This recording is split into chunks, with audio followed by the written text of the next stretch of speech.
एक बार शांतनु के पुत्र विचित्रवीर्य, जो कि भीष्म जी के भाई थे, की शादी के लिए काशीराज की पुत्रियों अंबा, अंबिका और अंबालिका का स्वयंवर से ही भीष्म जी ने अपहरण कर लिया, जिसके पश्चात अंबिका और अंबालिका ने तो विचित्रवीर्य से शादी कर ली। लेकिन अंबा ने भीष्म जी से कहा कि मैंने पहले ही राजा शाल्व को अपना पति मान चुकी हूं, जिसके बाद भीष्म जी ने अंबा को छोड़ दिया और अंबा राजा शाल्व के पास गई, लेकिन राजा शाल्व ने उससे ठुकरा दिया। फिर अंबा भागकर पुनः भीष्म के पास गई और उन्हें अपनाने के लिए बोली, लेकिन भीष्म पितामह ने मना कर दिया। तब अंबा ने परशुराम जी के पास गई और उनसे विनती की और अपनी पूरी कथा सुनाई। तो परशुराम जी ने उस अंबा से कहा, मैं भीष्म से कहूंगा कि वो तुम्हें स्वीकार करें।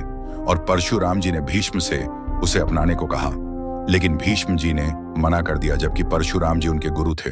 लेकिन वो बोले कि मैं अपने धर्म का परित्याग नहीं कर सकता।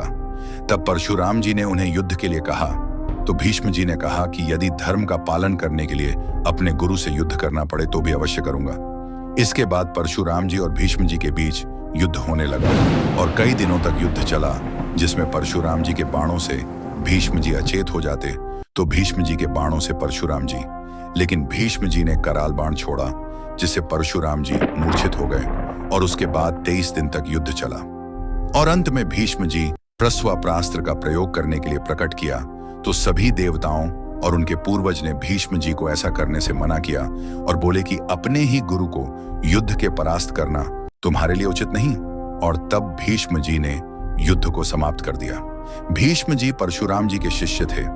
इससे परशुराम जी घायल होने के बाद भी भीष्म पर बहुत प्रसन्न हुए और बोले, इस लोक में तुम्हारे समान दूसरा कोई भी क्षत्रिय नहीं। और वही अंबा आगे चलकर शिखंडी बनी, जो भीष्म जी के वध का कारण बनी। तो आज के लिए बस इतना ही, मिलते हैं अगली वीडियो में एक और नई रोचक जानकारी के साथ। तब तक के धन्यवाद।